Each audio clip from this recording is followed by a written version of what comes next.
you were consulting in the middle of COVID. Is that right? Mm-hmm, so what was correct. something good that came out of COVID for you business-wise? A couple of good things came out for me. One, I realized that I have some depths of relationships with my clients that are really valuable, that we supported each other through a tough time, and that maybe means more to me than it should from a healthy consulting standpoint. But after my failed partnership, when I felt like I left it without a lot of value, those things matter to me. But also I had been traveling just a lot. I mean, I was gone all the time. And so realizing that I could still have effectiveness in shifting more of my coaching to virtual. So you were traveling, just to be clear, you were traveling for work a lot. Oh, yeah. A lot. So COVID caused you to go a little bit more virtual? Yeah, which has just given me back some balance. So I still travel because I like to, and I like to spend time with people in person. That's important to me. I just enjoy it, and I think I get something a little different out of it.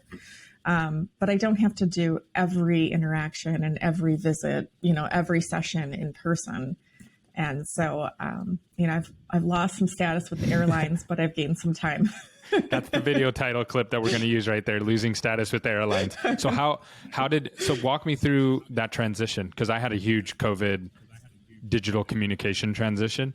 I'm curious to how that happened for you, and what changed. I get it, you're not traveling as much, but what else changed behind that? Well, what I was hesitant to do, or I think really scared to do, were more of my full day sessions where we would do these strategic full days. I just struggled to imagine that could be done very effectively via Zoom. And yet I wasn't really reluctant to travel, but my clients were starting to have budgeting issues, and, everybody was very scarce and for a moment there. And I just said, well, why don't we try this? And I just made a pivot, and I tried to keep going what I could get going.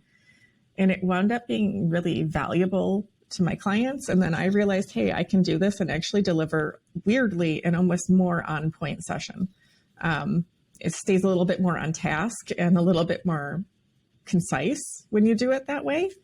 And so I just had to get I guess like everybody, we had to get our clients a little bit on board with getting their own Zoom setups. And luckily I have an assistant that was really helpful at sort of like front ending that and doing tests with people and things like that. But once I got through the first couple, I started to feel really confident, and then really started offering it up as my preferred option. Almost sort of, I don't want to say penalizing, but adding a cost, not just travel expense, but a travel fee, so that it covered not just my travel, but some of my lost time. Yeah, because you lose a day there and a day back usually, right? So exactly. What made it better? Like why is Zoom better than flying in? And I know sometimes it's better to be in person, but as you were moving through that, what were some of the things that you noticed that improved that experience?